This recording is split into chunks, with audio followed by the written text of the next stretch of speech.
Hello friends, कैसे हैं आप सभी। मैं संदीप तिवारी और ये आज मेरा चौथा ब्लॉग है।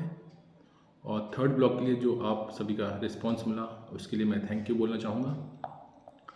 जैसे कि हम लोगों ने थर्ड ब्लॉग में डिस्कस किया था कि हम लोगों ने फार्मेसी कोर्स क्यों चुना और आप लोगों ने क्यों चुना और मैंने क्यों चुना। मेरा रीज़न तो मैं बता ही दूंगा, मगर मैं ये भी चाहूँगा कि आप लोग भी अपना रीज़न बताएं कि आपने जो फार्मेसी कोर्स कर रहे हैं या फिर सोच रहे हैं करने के बारे में, तो आपका माइंडसेट क्या है। आप क्या सोचते हैं कि फ्यूचर में हम फार्मेसी कोर्स कंप्लीट करने के बाद हम फ्यूचर में कौन से डायरेक्शन में जाएंगे या फिर कौन सा फील्ड हम चुनेंगे। जब मैंने फार्मेसी कोर्स करने के बारे में सोचा तो मेरा एक सिंपल सा आइडिया था, सिंपल फंडा था कि मुझे एक फार्मेसी शॉप ओपन करनी है और उसमें ही अपना करियर बनाना है। ये मेरा प्राइमरी स्टेज का माइंडसेट था कॉलेज ज्वाइन करने से पहले। जैसे जैसे कॉलेज की पढ़ाई होती गई और कॉलेज ज्वाइन किया और उसके बारे में मुझे पता चलता रहा कि फार्मेसी करने के बाद मैं सिर्फ मेडिकल स्टोर ही नहीं खोल सकता हूँ, बाकी बहुत से ऑप्शंस हैं, करियर ऑप्शंस हैं जो फार्मेसी कोर्स करने के बाद मैं उसमें एक्सेल कर सकता हूँ और आगे बढ़ सकता हूँ, मोर बेटर देन अ मेडिकल स्टोर ऑप्शन। तो हालांकि माइंडसेट तो मेरा शुरू से ही मेडिकल स्टोर खोलने का था। मैं एक्चुअली कोर्स जो ऑप्ट किया था करने के लिए तो वो डिप्लोमा इन फार्मेसी था, मीन्स डिप्लोमा करना चाहता था मैं, डी फार्मा। मगर फिर बाद में जैसे ही मैं एडमिशन लेने गया कॉलेज में तो मैंने सोचा कि 12th तो हो चुकी है, अब डिप्लोमा कोर्स करेंगे तो 12th पास ही कराएंगे और डिप्लोमा होल्डर, मगर आगे ग्रेजुएशन या फिर एक बैचलर्स डिग्री की भी ज़रूरत पड़ेगी। तो फिर मैंने जैसे ही रजिस्ट्रेशन कराया कॉलेज में तो मैंने डी फार्मा की जगह बी फार्मा बोल दिया कि मैं बी फार्मा ही करूँगा, और जो कि 4 साल का डिग्री प्रोग्राम है, डिप्लोमा 2 साल का है। तो मेरा वहाँ से थोड़ा माइंडसेट चेंज होने लगा जैसे ही मैंने कॉलेज में पहला कदम रखा। आप सोचिए कि मैंने पहला कदम रखा रजिस्ट्रेशन कराने के लिए कॉलेज में एडमिशन के लिए और मेरा माइंडसेट चेंज हो गया। सोचिए आप, मेरी दिमागी स्थिति मतलब कैसे चेंज हुई कॉलेज में पहला कदम रखने के बाद। तो वो तो जाहिर सी बात है कि आप जैसे 4 साल पढ़ेंगे या फिर 2 साल पढ़ेंगे तो आपका माइंडसेट फुली चेंज हो जाएगा फार्मेसी के कोर्स के लिए कि आप और फार्मेसी कोर्स करने के बाद क्या क्या कर सकते हैं। तो मेरा कोर्स कंप्लीट हुआ 2008 में और फिर मैंने सोचा कि मेडिकल स्टोर तो अभी ऐसे हालात नहीं हैं घर के कि मेडिकल स्टोर खोल सकें, क्योंकि उसमें तो फंड्स चाहिए आपको, और फंड्स लगाने के लिए आपको गाइडेंस भी चाहिए कि कैसे करना है, क्या करना है। तो फिर मैंने ऑप्ट किया कि मैं प्रोडक्शन में ही जॉब करूँगा। तो ये मेरा माइंडसेट था।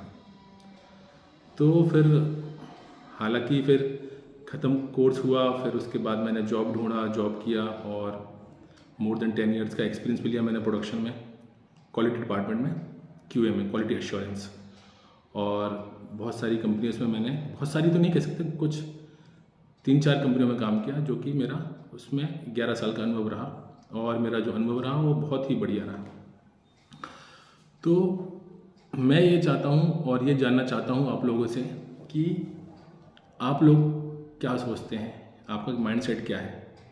तो जैसे कि मैं आपको बताना चाहूँगा कि फार्मेसी कोर्स करने के बाद आपके लिए क्या क्या करियर ऑप्शंस या फिर करियर ऑप्शंस के दरवाजे खुल जाते हैं, या कौन से दरवाजे फार्मा कोर्स कंप्लीट करने के बाद, means bachelor degrees, diploma degree या फिर एम फार्मा ख़त्म करने के बाद आप लोग और क्या कर सकते हैं। तो बात करेंगे हम डिप्लोमा से। तो डिप्लोमा कोर्स जो है फार्मेसी का वो 2 साल का है। आप वो कोर्स ख़त्म करने के बाद तो एक प्राइमरी जो सोच रहती है बहुत से लोगों की, बहुत से कैंडिडेट्स की कि डिप्लोमा कोर्स करेंगे और मेडिकल स्टोर खोल लेंगे, ये रहता है। दूसरा, बहुत सारी गवर्नमेंट ऑर्गेनाइजेशंस जहाँ पर रजिस्टर्ड फार्मेसी की पोस्ट रहती हैं और फार्मासिस्ट की ज़रूरत रहती है, वो तो वहाँ पर आप अप्लाई कर सकते हैं। जैसे कि स्टेट गवर्नमेंट के हॉस्पिटल्स हो सकते हैं, सेंट्रल गवर्नमेंट के हॉस्पिटल्स हैं, रेलवेज हॉस्पिटल्स हैं और आर्मी के हॉस्पिटल्स, और जो भी डिफेंस सर्विसेज की जॉब निकलती हैं उसमें भी डिप्लोमा इन फार्मेसी, और अभी तो डिप्लोमा फार्मेसी हो सकता है, और मैक्सिमम वो जो सेंट्रल गवर्नमेंट की जॉब रहती है जो कि डिफेंस सर्विसेज में रहती है वो अभी मेनली फोकस करते हैं कि बैचलर्स डिग्री, मगर डी फार्मा वाले भी कर सकते हैं अब, मगर अभी पक्का नहीं मालूम, आपके पता कर लीजिएगा। मगर स्टेट गवर्नमेंट की और सेंट्रल गवर्नमेंट की जॉब्स में डिप्लोमा इन फार्मेसी का स्कोप बहुत है। और फिर फार्मा सेक्टर में आ जाए, मीन्स प्रोडक्शन में, तो आप एक ऑपरेटर की जॉब आपको मिल जाती है, और ऑपरेटर भी बहुत जगह पे एक्सेल कर सकता है फार्मा इंडस्ट्री में काम करते हुए। वो मशीन की हैंडलिंग करता है, कोई भी मशीन हो, कंप्रेशन मशीन हो, ग्रैनुलेशन की मशीन हो, या ग्रैनुलेशन एरिया है, वो एरिया का ओनर बन जाता है, एरिया इंचार्ज कहलाते हैं जिसको, या granulation area, compression area, capsule filling area और एक्सेट्रा। दूसरा, वो अगर ज़्यादा एक्सपीरियंस हो गया तो वो सीनियर पोजीशन पे भी चला जाता है, और सीनियर पोजीशन पे उसको प्रमोशन हो जाता है। और डिप्लोमा करने के बाद आप सेल्स में तो जा ही सकते हैं, वो एक जाहिर सी बात है। तो ये ऑप्शंस हैं।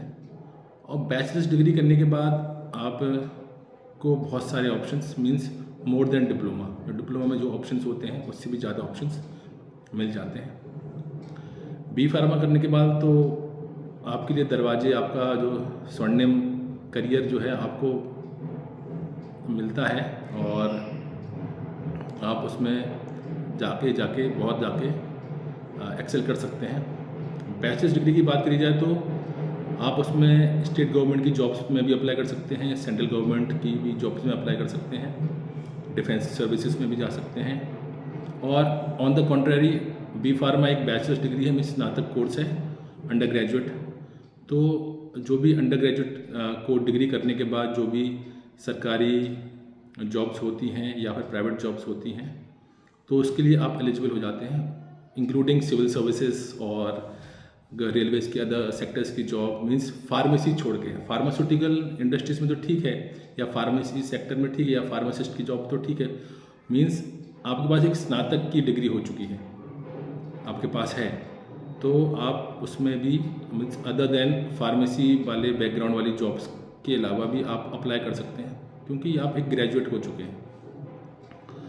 और R&Ds में भी जा सकते हैं, मगर कहीं कहीं पर ऐसा ऑप्शन रहता है कि मास्टर्स चाहिए फार्मा बैचलर डिग्री के साथ, तो ही आप R&D में जा सकते हैं। और F&D से, R&D और F&D दो हैं, वहाँ पर आप जा सकते हैं, मगर बहुत सी जगह या बहुत सी कंपनियाँ जो कि बड़ी MNCs हैं या फिर अच्छी वेल एस्टीम्ड कंपनी हैं, तो वो M फार्मा या फिर मास्टर्स डिग्रीज के कैंडिडेट्स प्रेफर करती हैं।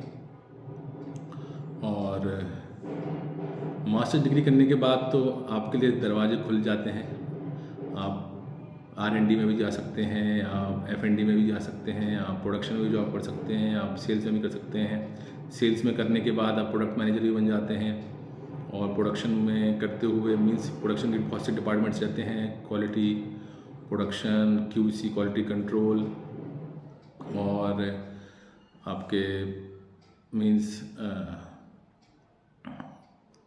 और अगर आप बहुत सारे या बहुत साल हो गए हैं आपको करते हुए जॉब, या फिर अच्छा एक्सपीरियंस हो गया 5-6 साल का या 10 साल का, तो आप मीन्स अच्छी पोजीशन पे M फार्मा करने के बाद पहुंच जाते हैं। और गवर्नमेंट जॉब्स तो हैं ही, जो कि मैंने फार्मेसी बैचलर डिग्री के बाद बताया आपको कि बैचलर डिग्री करने के बाद ये सब कर सकते हैं। और दूसरा, टीचिंग में जा सकते हैं, टीचिंग में जा सकते हैं और दूसरे स्टूडेंट्स को आप गाइड कर सकते हैं, उनको उनका करियर बनाने में मददगार साबित हो सकते हैं। तो यही सब ऑप्शंस हैं कि आप जो फार्मेसी कोर्स करने के बाद कर सकते हैं। फिर उसके बाद तो फिर PhD है, डॉक्टरेट की डिग्री है, उपाधि है, तो आप रिसर्च में भी जा सकते हैं। आप नेट क्वालिफाई करके, या फिर जो रिसर्च में R&D में जाना चाहते हैं, नेट क्वालिफाई करके GRF लेके, तो आप रिसर्च में भी आ सकते हैं। तो यही करियर ऑप्शंस हैं। और मैंने भी सोचा था कि मैं भी बी फार्म कंप्लीट होने के बाद एम फार्मा करने की मैंने बहुत कोशिश की, मगर घर की स्थितियाँ थोड़ी मेरे हिसाब से नहीं हो पाए, तो मैं एम फार्मा नहीं कर पाया, क्योंकि मेरा मेन फोकस तो टीचिंग में ही। जब मैं last year of the pharmacy course में था बी फार्मा के, तो मेरा माइंडसेट पूरा चेंज हो चुका था from a medical store to become a teacher. तो मैं एम फार्मा करना चाहता था, मगर कुछ परिस्थितियाँ नहीं बन पाए, तो नहीं कर पाया। फिर कुछ समय बाद मैंने ऑप्ट किया कि मैं ये प्रोडक्शन में लाइन चुनूँ और प्रोडक्शन में अपना करियर बनाऊँ। तो आज के लिए बस इतना ही, और मेरे चैनल पर बने रहिए। और आज का ब्लॉग आपको कैसा लगा आप बताएं, कमेंट करें, सब्सक्राइब करें, लाइक करें और शेयर करें। और मैं इस उम्मीद से आप लोगों के संपर्क में रहना चाहूँगा कि आप मुझे सपोर्ट करेंगे और इसी तरह मेरे चैनल पे बने रहेंगे। एक बार मैं आप फिर से रिक्वेस्ट करूँगा कि आप अधिक से अधिक संख्या में मुझसे संपर्क में आएँ और जुड़ें और मेरे चैनल को सब्सक्राइब करें। Thank you.